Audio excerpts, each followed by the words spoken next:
आनंदी मालिकेच्या आजच्या भागामध्ये इथे आता घरातले सर्वंट फॅमिली ट्री जाळलेल्या ठिकाणी राग पडलेले असते ते उचलण्यासाठी तिथे आलेले असतात.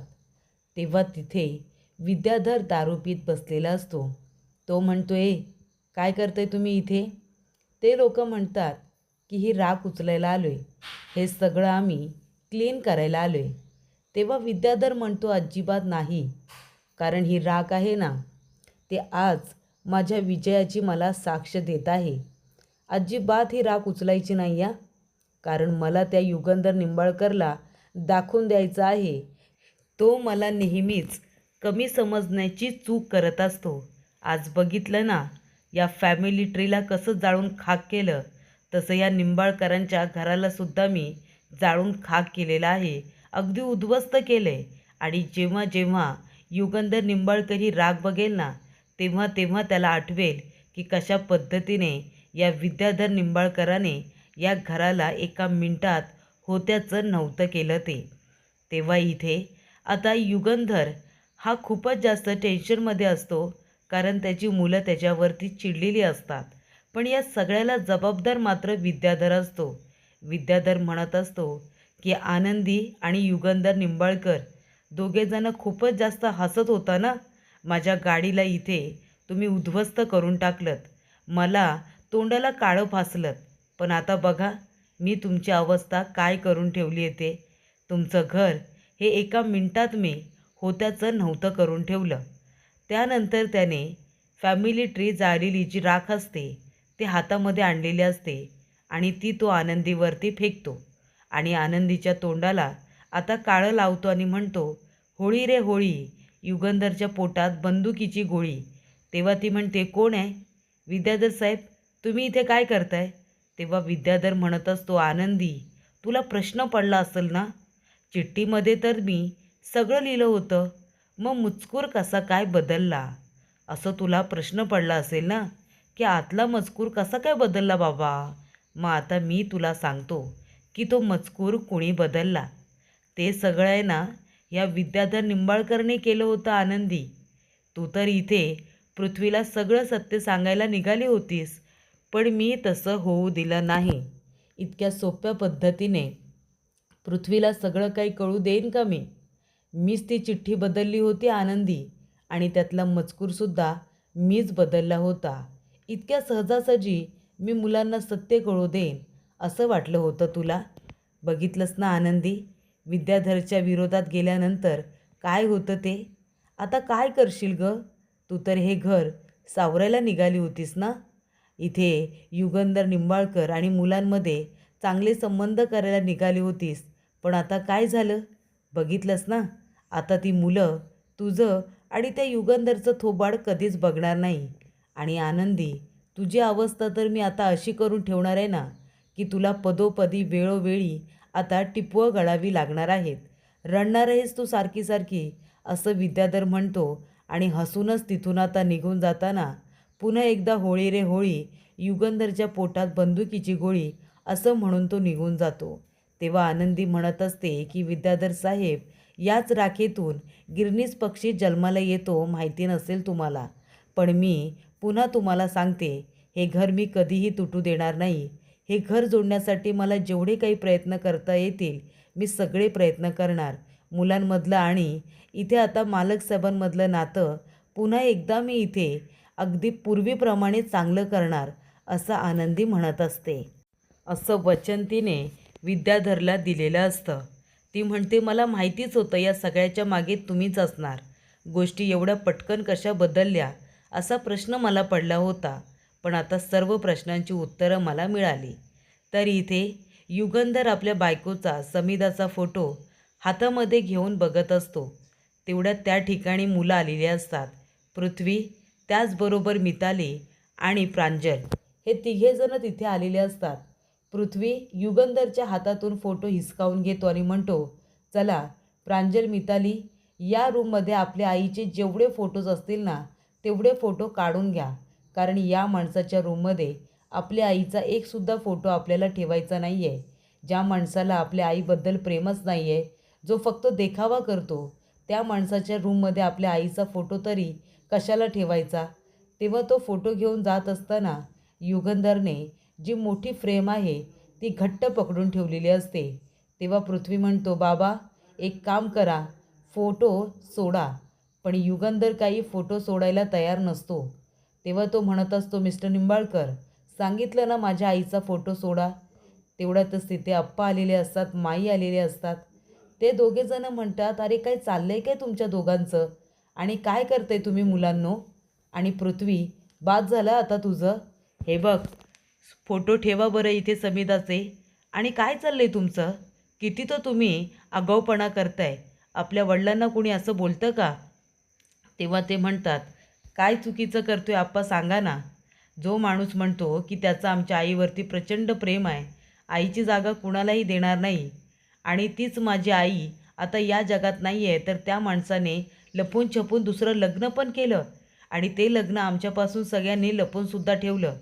मग सांगा ना, आम्ही तरी आता काय करायचं.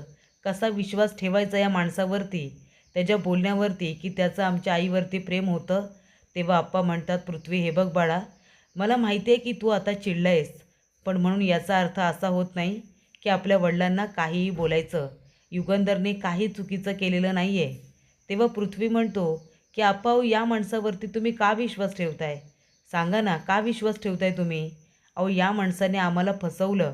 आम्हाला वाटलं होतं की आता सगळं काही सुरळीत होईल, पण नाही. त्या आनंदीबरोबर यांनी लग्न केलं, आणि मग आम्हाला म्हणतात की आईची जागा कुणाला देणार नाही म्हणून, आणि तिच्या हातून त्यांना पुरस्कार मिळाला, आणि तो त्यांनी घेतलासुद्धा अभिमानाने. अहो, कशाला मग हे सगळं खोटं बोलायचं, खोटं मिरवायचं. सांगा ना, जे काही मनात आहे ते स्पष्ट पडून बोलून मोकळं व्हायचं ना. आमच्या आईबद्दल मनामध्ये खूपच जास्त आदर आहे, खूप जास्त प्रेम आहे, हे कशाला दाखवता तुम्ही.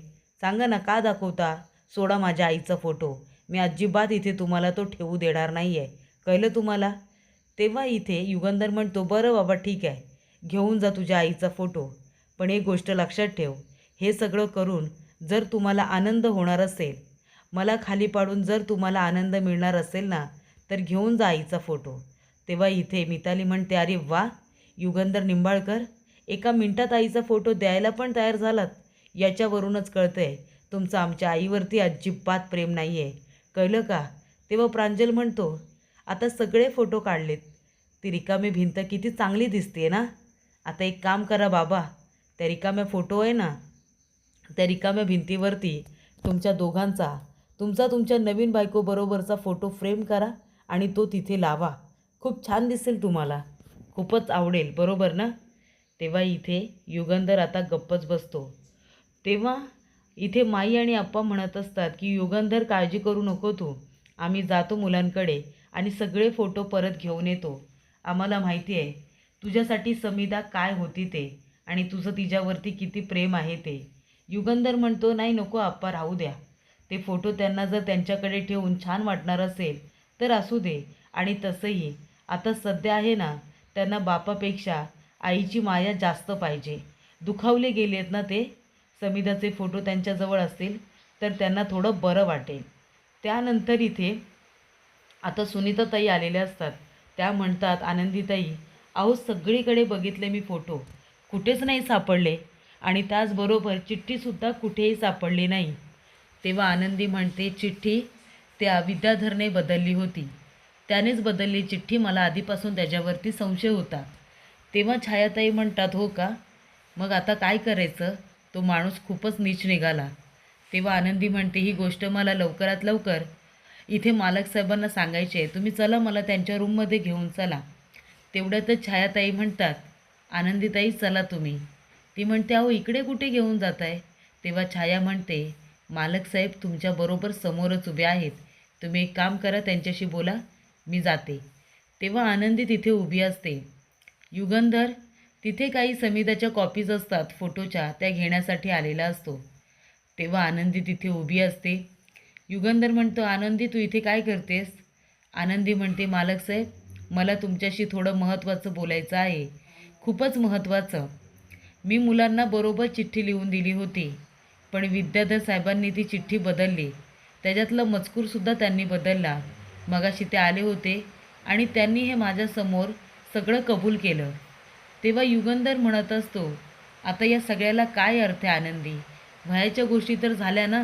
माझं आणि मुलांचं नातं इतक्या वर्षानंतर चांगलं झालं होतं. माझा पृथ्वी माझ्याबरोबर नीट बोलायला लागला होता. पण शेवटीला काय झालं? वयाच्या गोष्टी होऊन गेल्या. आता ह्याच्यावरती बोलण्यात काय अर्थ आहे? आणि तुला तर माहिती आहे विद्याधर कसा आहे ते. जेव्हा ही गोष्ट तू करत होतीस, तेव्हा तू एकदा शहानिशा करायला हवी होतीस ना? आणि तसंही म्हणजे जेव्हा हे सगळं तू लपवण्याचा विचार केलास, तेव्हा खरं तर माझंच चुकलं. तू जेव्हा म्हणालीस की मुलांसमोर तू या घरातली नोकर म्हणून राहणार आहेस, तेव्हाच मी तुला अडवायला हवं होतं आणि सांगायला हवं होतं की नाही, मुलांना राग येईल, मुलं माझ्यावरती चिडतील, माझा तिरस्कार करतील. हे सगळं मला आधीपासून माहितीच होतं. पण तरीसुद्धा मी मुलांना तेव्हाच सत्य सांगितलं असतं ना, ही लपवाछपवी करायची गरज पडली नसती. मुलांना सगळं कळलं असतं. त्यानंतर कदाचित त्यांचा रागसुद्धा थंड झाला असता. पण आपण हे जे काही केलं ते चुकीचंच केलं. तेव्हा प्रेक्षकांनो, आता झालेल्या गोष्टींबद्दल काही बोलायला नको, असं युगंधर म्हणतो. तेव्हा इथे आनंदी ठरवते की पृथ्वीमधलं आणि तुमच्यामधलं नातं मी पुन्हा एकदा नीट करणार. शिल्पा आलेली असते मुलांसाठी जेवणाचं ताट घेऊन. ती म्हणत असते, पृथ्वी, मिताली, प्रांजल, दरवाजा उघडा रे. तुम्ही प्रवास करून आलात, तुम्हाला भूक लागली असेल. ही आत्ती तुमची तुम्हाला हाताने भरवायला आली. फक्त एकदा दरवाजा उघडा. तुमची आत्तू आली इथे. तेवढ्यातच त्या ठिकाणी आनंदी आलेली असते. तेव्हा इथे शिल्पा म्हणते, आनंदी, लाज नाही वाटत का गं तुला? काय करतेस काय तू इथे? आत्ताच्या आत्ता इथून निघून जा. मुलं माझ्या सांगण्यावरून दरवाजा उघडत नाही आहेत. तुझ्या सांगण्यावरून दरवाजा काय उघडणार गं ते? तेव्हा आनंदी म्हणते, हे बघा शिल्पाताई, तुम्हाला माझा राग आला आहे, तुम्ही मला रागवा. हवं तर मला मारा. पण मला फक्त एकदा एकदा मुलांबरोबर बोलू दे, फक्त एकदा. तेव्हा आनंदी येते आणि म्हणते, पृथ्वी, पृथ्वी प्लीज एकदा दरवाजा उघड रे. अरे आपण चांगले फ्रेंड्स आहोत ना. तू मला मैत्रीण मानलं होतंस ना. मग त्याच्या खातीर फक्त एकदा दरवाजा उघड प्लीज. तेव्हा तो म्हणतो, तू इथे काय करतेस? काय करतेस सांग ना. आत्ताच्या आता इथून निघून जा. मला तुझ्याशी काहीसुद्धा बोलायचं नाही आहे. तेव्हा प्रेक्षकांनो, इथे आता आनंदी म्हणते, हे बघ पृथ्वी, मी तुला खरंच सांगते, तू रागवतोयस त्याच्याबद्दल मला काही बोलायचं नाही आहे. पण मी तुला चिठ्ठीमधून सगळं सत्यच सांगितलं होतं, पण ती चिठ्ठी तुझ्यापर्यंत पोचली नाही.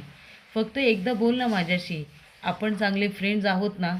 तेव्हा तो म्हणतो, नाही, तू माझी मैत्रीण अजिबात नाही आहेस, कळलं तुला?